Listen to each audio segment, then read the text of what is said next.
Baiklah, kisah seram seterusnya dikongsikan oleh saudari Nairunizam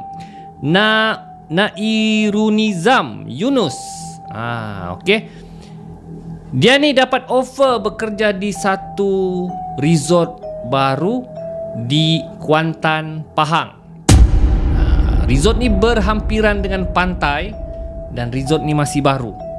Jadi oleh kerana prestasi pekerjaannya di tempat yang lama sangat memberangsangkan, jadi dia telah di-offer untuk bekerja di resort baru tu dengan gaji yang sangat lumayan, lebih besar daripada tempat lamanya lah.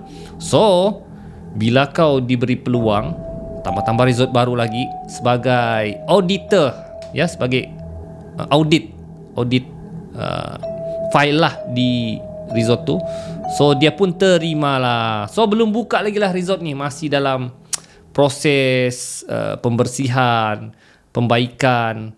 Namun dia sudah mula bekerja untuk audit bagian file, macam bagian file-file lah. Jadi memang banyak kerja lah, termasuk masukkan data-data dalam komputer. Jadi dia bekerja masa ni pada pukul 11 malam hingga pukul 7 pagi. Kira macam shift malam lah ni. Jadi dia masukkan beberapa data dalam komputer jam 11 malam sampai pukul 2 pagi. Jadi sampai 2 pagi kira macam habis part yang pertama. So dia rest sebentar. Pukul 2 pagi tu dia tidur di sofa depan kaunter resort tu. Jadi dia suka dengan suasana resort tu, dengan angin sepoi-sepoi, bunyi air laut. Memang aman lah kata orang kan. Jadi dia pun tertidur jam 2 pagi tu.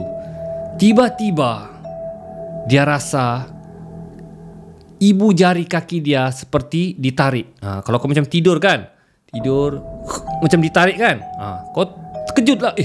Siapa tarik kaki ku kan? Terbangun dan dia cuba periksa, tidak ada orang juga. Mungkin dalam hatinya, mungkin perasaanku. Dan bila dia cek jam, sudah pukul 5 pagi. So dia sambunglah kerja dia untuk mengisi beberapa data lagi dalam komputer. Dia buat air sikit, dia sambung di meja pendaftaran, meja reception. Tengah-tengah dia buat kerja, tiba-tiba lift di resort tu berbuka. Ting, terbuka. Namun bila buka, dia jenguk, tidak ada orang. Dia cakap tidak ada orang pun. Kemudian lift tu tertutup dan dia dengar bunyi tapak kaki orang berjalan.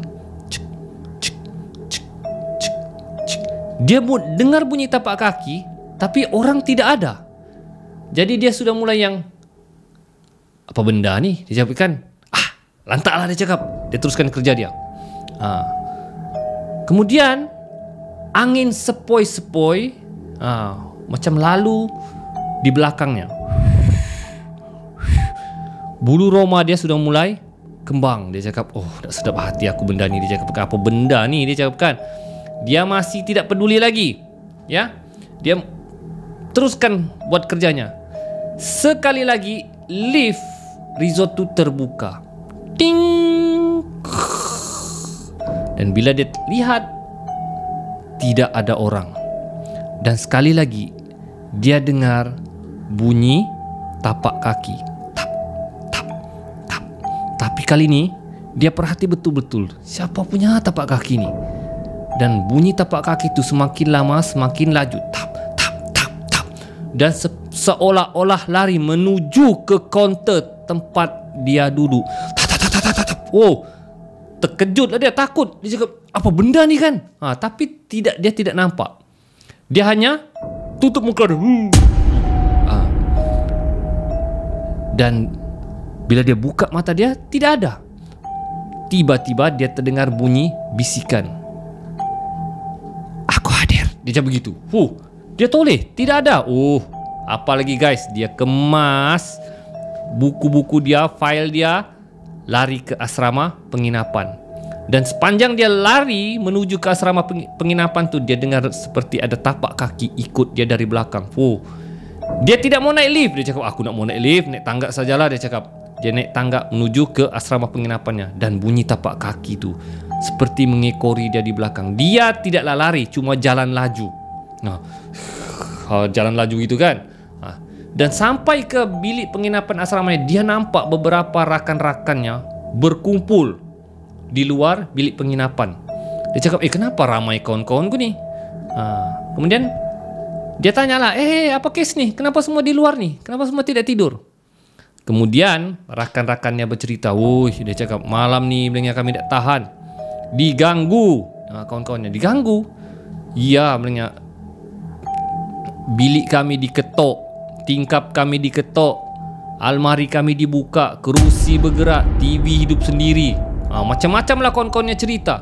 Kemudian kawannya tanya, yang kau ni tiba-tiba datang ni kenapa? Belum lagi jam 7, shift belum habis. Kemudian barulah si Nai ni ceritakanlah apa yang berlaku kepada dirinya. Rupa-rupanya benda tu mengamuk di resort tu pada malam yang sama. So mereka tidak puas hati. Mereka tanya dengan pengawal keselamatan yang sudah memang lama bekerja di kawasan situ dan penduduk asal kampung situ. Diorang cerita apa sebenarnya yang berlaku hingga mereka diganggu. Dan pengawal keselamatan tu pun terus terang beritahu yang resort yang baru ni dibuat adalah bekas tanah wakaf perkuburan lama yang tidak diguna. Dan benda yang mengganggu tu, pengawal keselamatan tu cakap itu normal, benda normal di situ. Dia sudah berapa kali hadap tapi buat sialah buat tidak tahu. So itulah kisah misteri di resort di Kuantan, bang. Anda carilah resortnya.